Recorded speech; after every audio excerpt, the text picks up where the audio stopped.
What if living a good life wasn't just about some distant reward, but something that brought immediate joy and had these profound ripple effects? Have you ever thought about how the choices you make today might shape not just your current experience, but maybe even, well, what comes next? That's a really interesting way to put it. It gets right to the heart of, why we look for meaning, doesn't it? That feeling that our actions actually matter beyond just right now. Exactly. Well, today we're diving into a pretty remarkable story that explores just that. We've got some ancient Buddhist texts here, specifically excerpts from a work called Dhammika upāsaka Vatthu.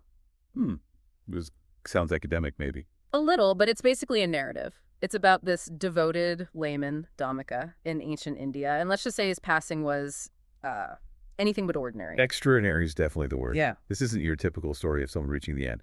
Dhammika was, well, clearly a man of deep spiritual conviction and huge generosity. Absolutely. The text paints him as a real leader. He was like the head of 500 other devout lay followers, and they all had their own large groups following them too. Wow, okay. So a significant figure. Very. And get this, he had 14 children, 7 sons, 7 daughters, and they're all described as Anujataputta. Anujataputta. What does that mean exactly? It basically means they were well-behaved, like they inherited his virtues, born of his good qualities, you could say. So even his kids reflected his character. That's pretty powerful, right? As a father, as a leader. Yeah, that detail really stands out. It says a lot about the values he passed on, the kind of home he must have created. And it gets even more impressive. Each one of those 14 children, plus his wife, made regular offerings to the monks, the monastic community, like a constant stream of support. Okay, so what kind of offerings are we talking about? All sorts. Meals given out by lottery, just regular daily meals, fortnightly meals, special meals for the whole Sangha. That's the community meals on observance day, upāsaka days. Right. Meals for visiting monks, even supplies for the monks during the rainy season retreat. Add it all up, it was 16 regular, ongoing offerings from the family. 16. Yeah. That's not just occasional charity done. No, not at all. It was the sustained pattern of giving, of generosity. And the text really makes a point of saying he delighted in sharing. He enjoyed it, which, as we'll see, kind of matters. It does. That consistent generosity, it's such a core part of the Buddhist path. It's not just, the physical act, but the intention, cultivating that selflessness. Dhammika and his family, they clearly live that. Okay, so let's jump forward a bit. Later in life, Dhammika gets sick. He knows his time is running out. But his main worry isn't like his business or his family affairs. It's hearing the Dharma, the teachings. He needs to hear the teachings. That's really significant, isn't it? That deep desire for the Dharma, even right at the end. It shows how central wisdom and understanding are in this tradition, right up to the last moment. So he sends a message to the Buddha asking for monks to visit him. Either 8 or 16 monks, the text says. Okay. And the Buddha, responds with compassion, sends a group of monks. They gather around Dhammika's bedside. He tells them, look, this might be the last time I see you. And he asks them to recite a sutta for him, a discourse, a teaching. And does he ask for a specific one? He does. They ask him which one, and he requests the Satipatthana Sutta. The text notes this is one cherished by all Buddhas, and it's all about the foundations of mindfulness. The Satipatthana Sutta. Yes, that's a major one. It's about cultivating awareness, mindfulness of the body, feelings, the mind itself, mental objects. It's really profound. About developing insight, liberation. His choice shows a real depth of practice. Right. Okay, so here's where things get, well, wild. As the monks start reciting, they begin with the line, this is the one way, monks, for the purification of beings. And right at that moment, yes, 6 chariots appear in the sky, coming from 6 different heavenly realms. And these aren't just, regular chariots. They're decked out, adorned with everything imaginable, each pulled by 1,000 horses. Sindhu horses, it specifies, and they span this huge distance, 1.5 yojanas. A yojana. That's a significant distance in ancient terms, right? We don't know exactly how far, but big. Definitely big. So imagine this absolutely spectacular arrival just appearing in the sky. Wow. Okay. A grand entrance indeed. from these heavenly realms. And deities are in these chariots, calling out to Dhammika. They're inviting him, saying, come be reborn in our heaven. They even try to tempt him, comparing it to, like, swapping a plain clay pot for a solid gold one, urging him to come find joy in their realms. So these aren't just random visions. What's the significance here? Well, this points to the Buddhist idea of different realms of existence, doesn't it? Places you can attain based on your merit, your good deeds. Exactly. The deities are essentially recognizing Dhammika's incredible virtue, his lifetime of good karma, and they're offering him a place, a really good rebirth. Now, Dhammika's reaction is fascinating. He doesn't want to interrupt the monks reciting the Dharma. That's his priority. Even with celestial chariots calling to him. Even then. So he just says, come, come, almost like a polite acknowledgement, okay, I hear you, just wait a second. But his focus stays on the teaching. That says so much, doesn't it? About his dedication. His priorities are crystal clear even then. But the monks, understandably, they think he's talking to them. So they stop reciting, they fall silent. And then his sons and daughters, they see this and they completely misread the situation. Oh no, what do they think? They get really upset. They start crying, lamenting that their father, who was always so incredibly keen to hear the Dharma, is now stopping the recitation himself. Oh, they think he's stopping it. Yes. And they jump to the conclusion, quite sadly, that nobody is really unafraid of death.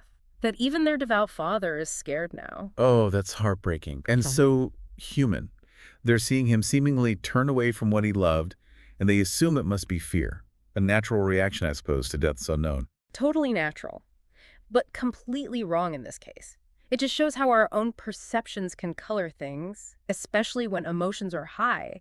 They're projecting their own fears onto him. Right. They're interpreting his actions through their own lens of grief and anxiety. And the monks, they also misunderstand. They figure, okay, this isn't the right time. Maybe he's distressed or delirious. So they just get up and leave. So everyone's misinterpreting everyone else. Complete miscommunication. It really shows how easily wires can get crossed. Even in these incredibly profound moments, the family, the monks, they're all operating on assumptions. Yeah. A really poignant reminder about needing clear communication, maybe trying to understand different viewpoints. So a little while after the monks leave, Dhammika kind of comes back to himself, looks around, and asks his kids, why are you all crying? The moment of truth. Pretty much. They explain why they're upset because he stopped the Dharma recitation, and they assumed he was terrified of dying. And Dhammika asks, well, where did the monks go?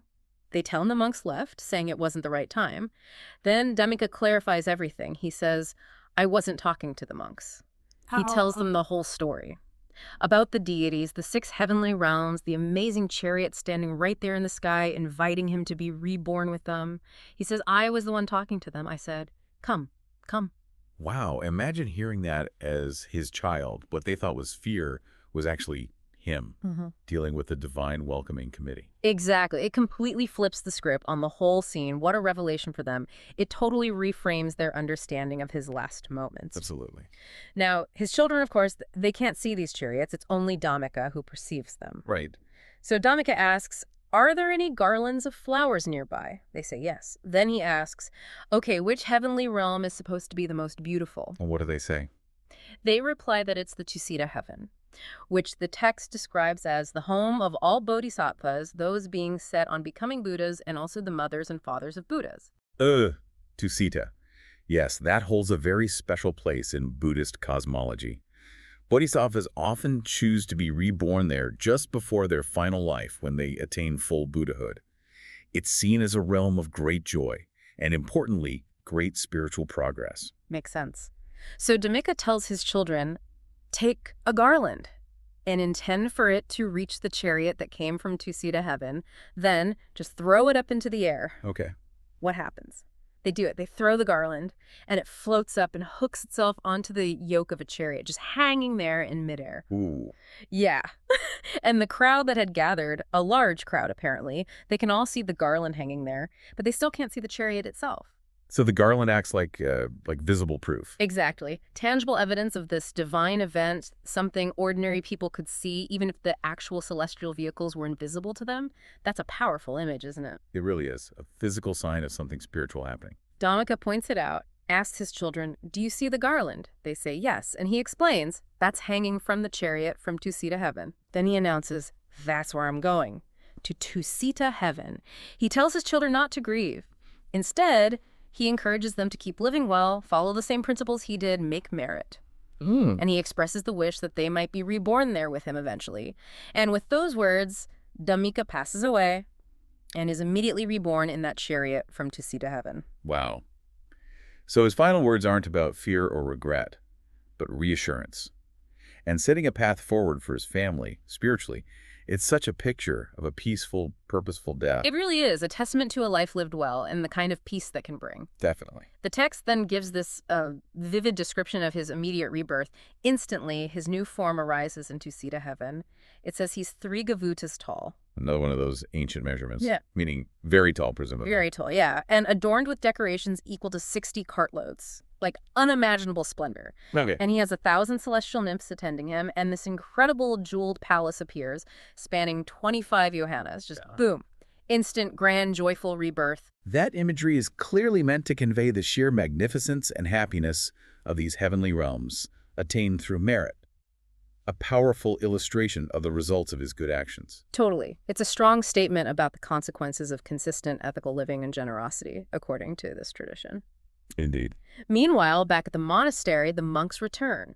The Buddha asks them, so did Dhammika finish hearing the Dhamma? And they have to explain what happened. Right. They tell him about the interruption, Dhammika saying, come, come, them leaving, the children crying, the whole misunderstanding. And the Buddha then explains it all. He tells them, no, Dhammika wasn't speaking to you. He was speaking to deities from 6 heavenly realms who came to invite him. The Buddha clarifies it for them. Yeah. He explains Dhammika spoke to the deities like that because he didn't want to interrupt the Dharma recitation. His priority was still the teaching.